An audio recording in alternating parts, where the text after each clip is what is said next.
This is part 2 of my analysis of the short story Sharmaji by the American Indian writer Anjana Appachana. We left off at the point where Sharma has at last been pinned down by his manager, Mr. Borwankar, and is in a disciplinary meeting with him and the personnel officer, Miss Das.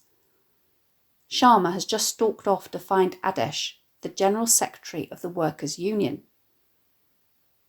As soon as we meet Adesh, we can tell that he is cut from the same cloth as Sharma, as we find him on the production floor, listlessly or without any energy or enthusiasm, assembling some components.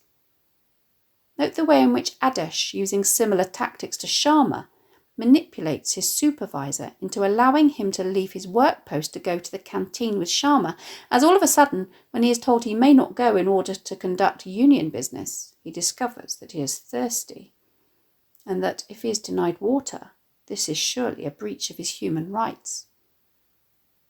"Who are you to say that I am not thirsty? Madam, you surprise me. You permit everyone to go to the bathroom or to the canteen for a drink of water. In fact, they do not even ask your permission to go. Why do you make an exception in my case? Is it because I am the General Secretary of the Union? Does the General Secretary have no right to be thirsty? Have things come to such a pass that a worker is denied water? Is this the management's new rule?" Even though the supervisor caves almost immediately at these allegations that he is being picked on, Adesh cannot resist sticking the knife in further as he accuses her, in an impassioned speech which he really hums up for effect, of lacking humanity. "Madam, what you have said has hurt me here. Right here." He drew a shuddering breath. "You think we have no feelings, no hearts. You think that only officers have feelings. But, madam, believe me, our hearts are more vulnerable than yours. We feel. We can tell that this is all an act, because as soon as they are out of her sight, he switches off the emotion like a tap and becomes businesslike once more. "Yes, Sharmaji, now what has happened?" Note how Sharma is evasive even with Adesh when he is asked if the charges on the charge sheet are true. What does that matter? What truth is there in this world? After they decide between them what action Sharma should take, i.e. that he should accept the charges after Adesh has negotiated the minor sanction of a warning letter, note how they procrastinate and put off the meeting by going back to the canteen for some more chai. While they're drinking their tea, Adesh tries to give Sharma some advice, which is, of course, received badly. "Sharmaji," said Adesh deliberately, "you had better mend your ways. I can't help you out next time." The tea arrived. "What do you mean, mend my ways?" asked Sharma sulkily. When Adesh warns him that he doesn't know his limits, he explodes at him. "Don't lecture me. You are the General Secretary of the Union. Your duty is to get me out of this, not give me speeches." Adesh, however, has Sharma somewhat over a barrel at this point, as without his intervention, Sharma is probably looking at dismissal. Sharma therefore puts a lid on his temper, simmering as he resentfully broods over these insults from someone much younger. After they have finished their chai, they go in to see Mr. Borwankar and Miss Das. Adesh goes into full theatrical mode as he appears to be outraged at the false allegations that the management is making against this poor man. Note how he deliberately casts Mr. Borwankar's justifiable questions in a sinister light to insinuate that he is being a bully. "And what, pray, were you doing in the purchase department all morning?" "Borwankar Saab, you cannot intimidate me. I do not work under you. If anyone can question me, it is my supervisor." Sharma is eventually forced to sign the charge sheet and he leaves the office. Adesh, left with Mr. Borwankar and Miss Das, engages in a last-ditch attempt at pleading Sharma's case. He begins by launching another attack. Adesh looked accusingly at Mr. Borwankar. "Sir," he said, "do you know what you are doing to that man? You have broken him. You have betrayed him." Mr. Borwankar, however, is not swayed by this emotive language and wearily asks him to please spare me the dramatics. This forces Adesh to change tack, as he can tell that this particular form of rhetoric is falling on stony ground, and so he adopts a much more conciliatory tone. "Sir, I request you let him off with a warning letter this time. I will talk to him. I will din some sense into his thick head. I will see to it that he changes his ways. His wife and children are away these days. He is lonely. He is unwell.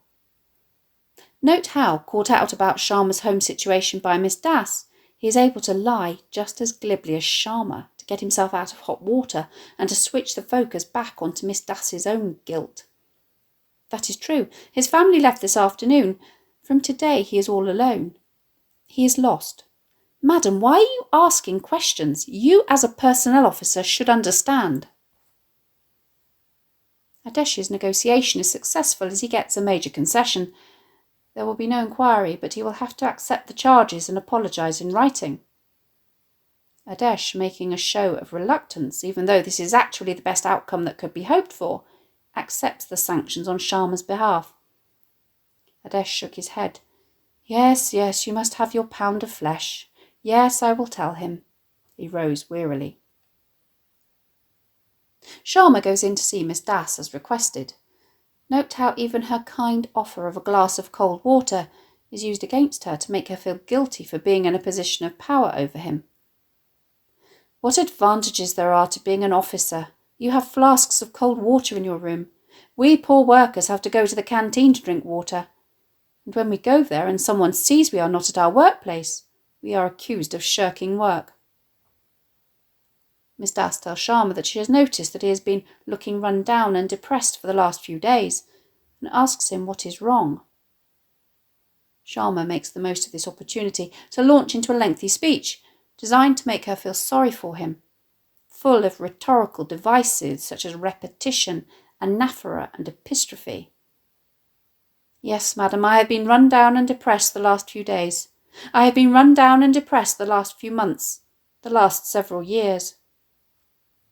Emotive language. I do not remember what happiness is, madam. I cannot remember. And if I do remember, it is so distant a fragment of the past that I feel maybe it never was. Simile. The future stretches before me like the night. Rhetorical questions.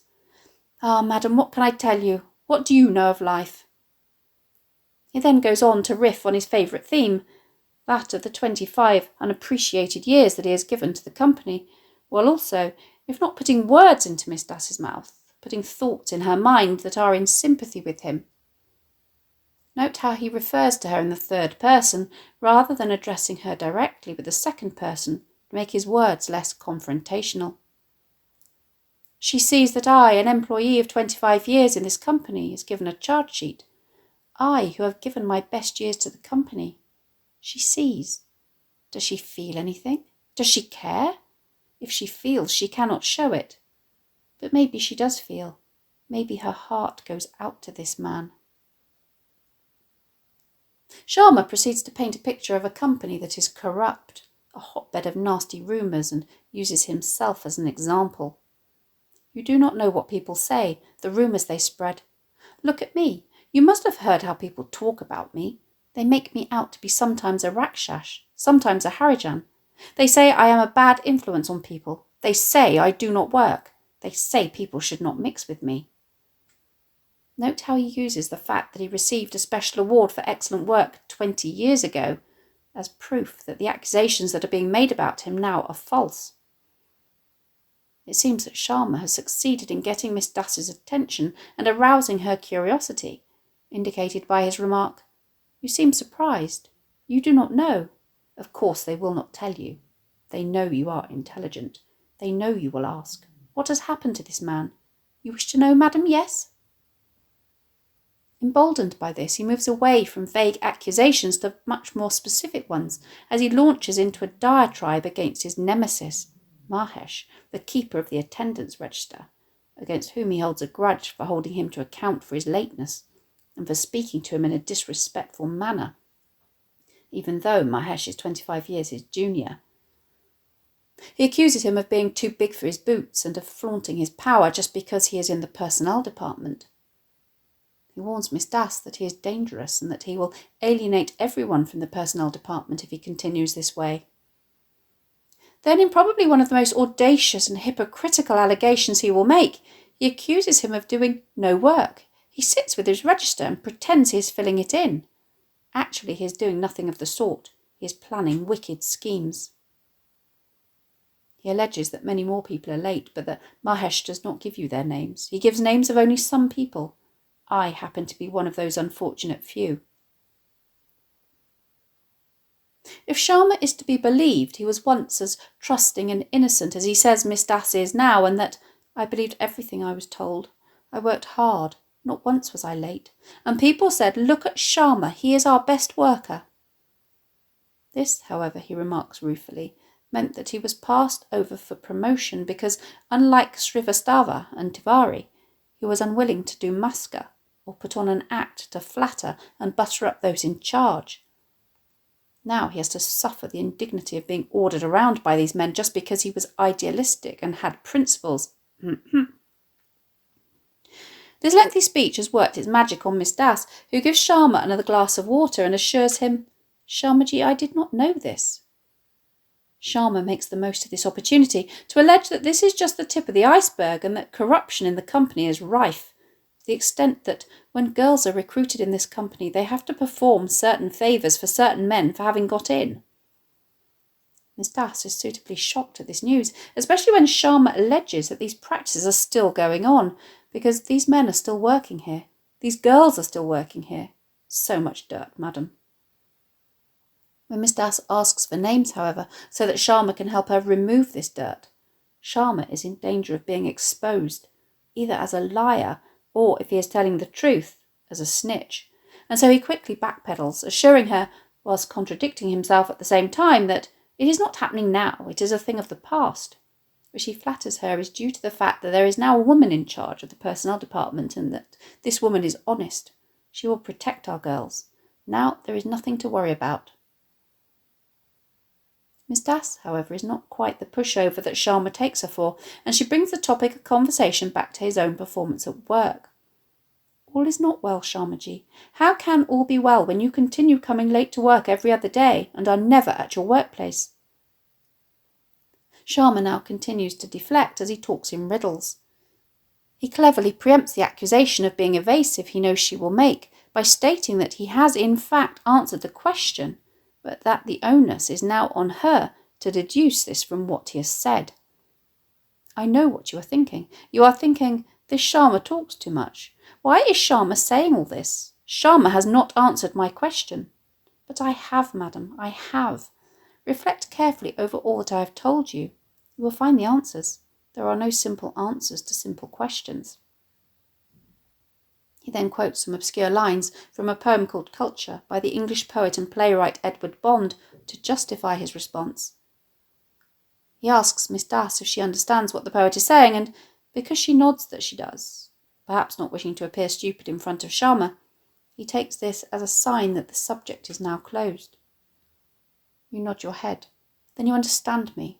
Your questions are answered, madam.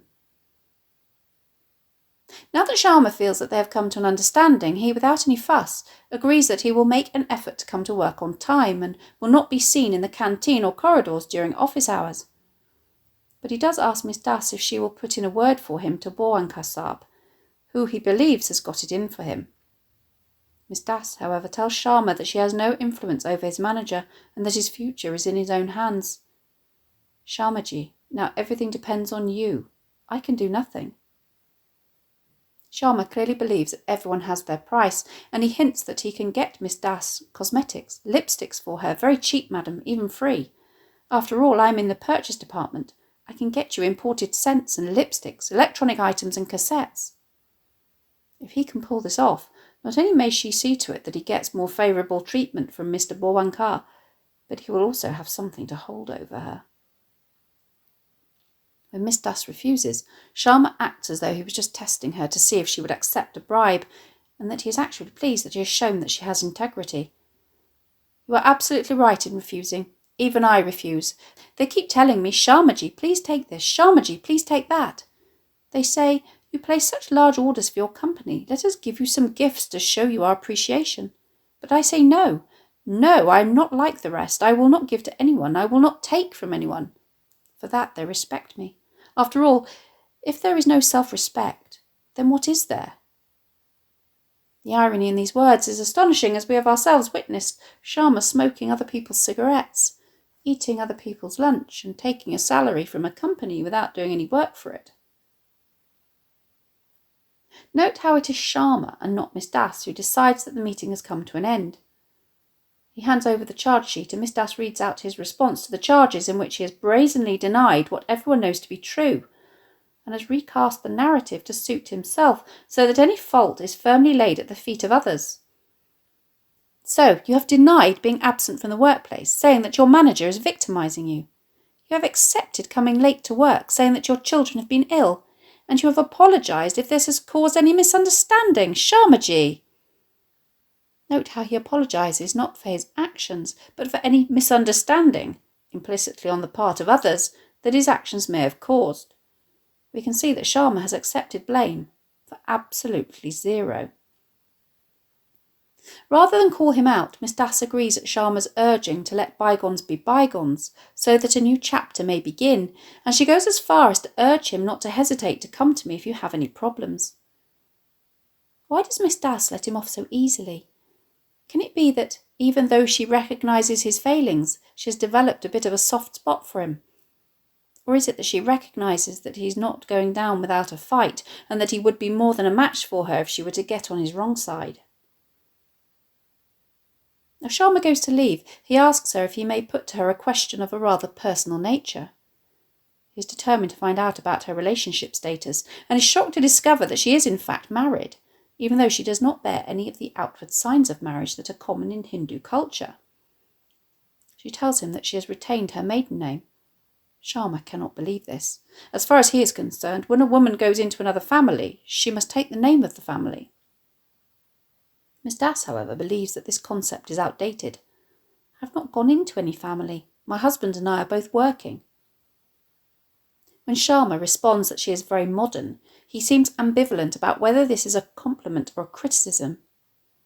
He is offended, however, that you did not tell any of us, you did not distribute any sweets, and that she does not even look married, with no sindoor, no mangalsutra, no jewellery.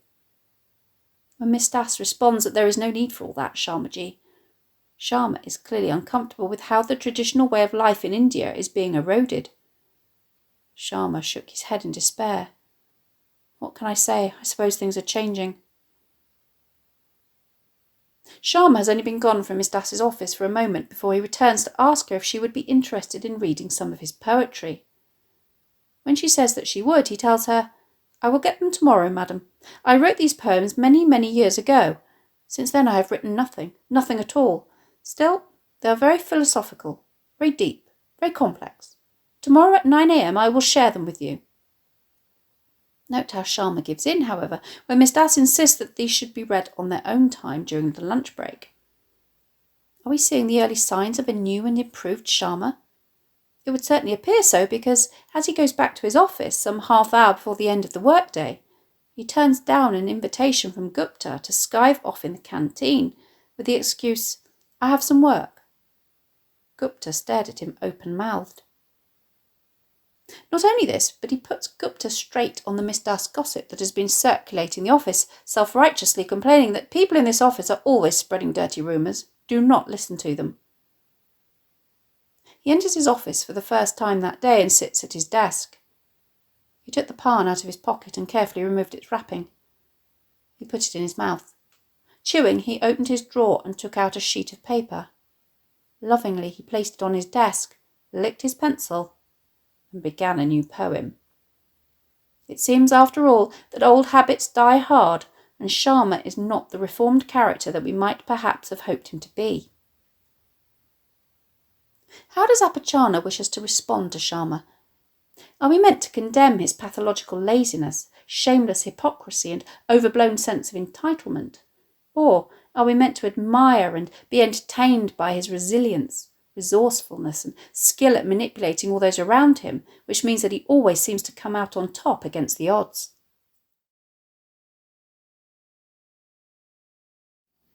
Thanks for watching. If you have any questions, please let me know in the comments section below, and I'll do my best to answer them. Don't forget to subscribe to my channel for more videos on English language topics and exam techniques, and English literature texts.